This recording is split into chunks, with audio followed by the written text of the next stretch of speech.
I'm Dr. Myers, Dr. Derm. I'm so glad to be here today. Seborrheic dermatitis or dandruff.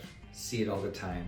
I've heard it's in as many as 50% of patients, at least some bit of dandruff. So seborrheic dermatitis is what we call it, which is the inflamed form of dandruff, also colloquially known as Sebderm. So we call it Sebderm all the time. But Sebderm is inflammation on the scalp that causes a little bit of scale. And this is actually caused by a commensal yeast. So we all have bacteria and yeast, and in many patients, a little bit of irritation from this yeast can cause irritation on our skin, which then results in flakes, and even some patients have redness and itching and so on. Dry scalp also would be equivalent to dandruff, which is probably the uninflamed form of seborrheic dermatitis. You not only can get it on the scalp, that's the most common place for sure, but you can get it in other hair-bearing areas like the beard, and even like eyebrows or in between the brow, or even tiny bit on the side of the nose or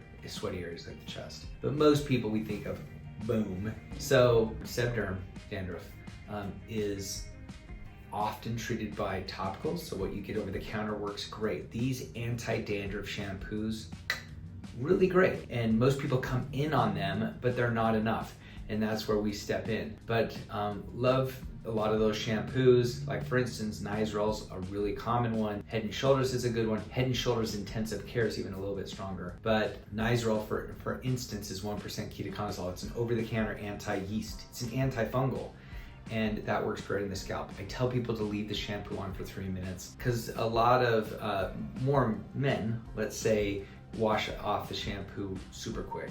So it's like in, it's out, it's like 30 seconds. That's not enough. So I tell them to try to leave it on for like 3 minutes. So shampoos are a great maintenance. Number two, my next step, I jump to an oral medicine. And I love doing a low dose oral yeast, even once monthly can help. So I give like 2 fluconazole or something similar, and people do really good just by helping decrease the yeast burden a bit. One other thing that we can do if you've seen a doc is we can give like a little steroid drops. So I'll give like a strong steroid like clobetasol scalp solution or scalp drops, and you can put it directly on an itchy area. This is more symptomatic and more small focal rather than whole scalp treatments.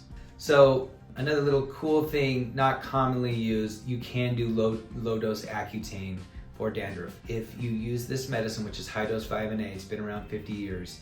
If you use it correctly, and you can even use low dose, it basically stops the oil just enough where you're changing the milieu on the scalp and on the oily skin, so that basically the dandruff doesn't come out. So that's another kind of cool one that we don't use a lot, but technically it would work.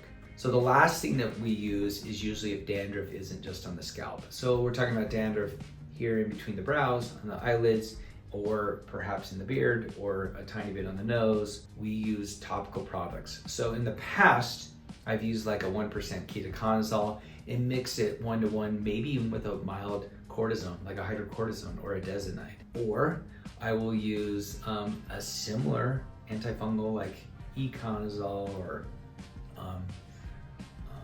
oxy, or another antifungal like cyclopirox. But those are all great, and if you marry basically the anti-yeast product with a little bit of an anti-inflammatory such as a mild cortisone, boom, you got a good combo. But what if you could use a product that doesn't need a cortisone in it? And that's why we're using like a topical JAK inhibitor, like an Opsilura off-label for this. Or there's even a brand new product which actually doesn't have any cortisone in it, such as Zoryve, which is roflumilast. What is it? Roflumilast, right? Like Zoryve, which is roflumilast. Yeah. So that's your summary on dandruff or seborrheic dermatitis, Sebderm. Love treating it. It's very rewarding. It's fairly simple to treat, but actually a little bit complex because it ain't something that's going away forever. We can't treat it and cure it because this isn't an infection. This is something that just part of our own skin. Hopefully that helps. May your dandruff and Sebderm get better.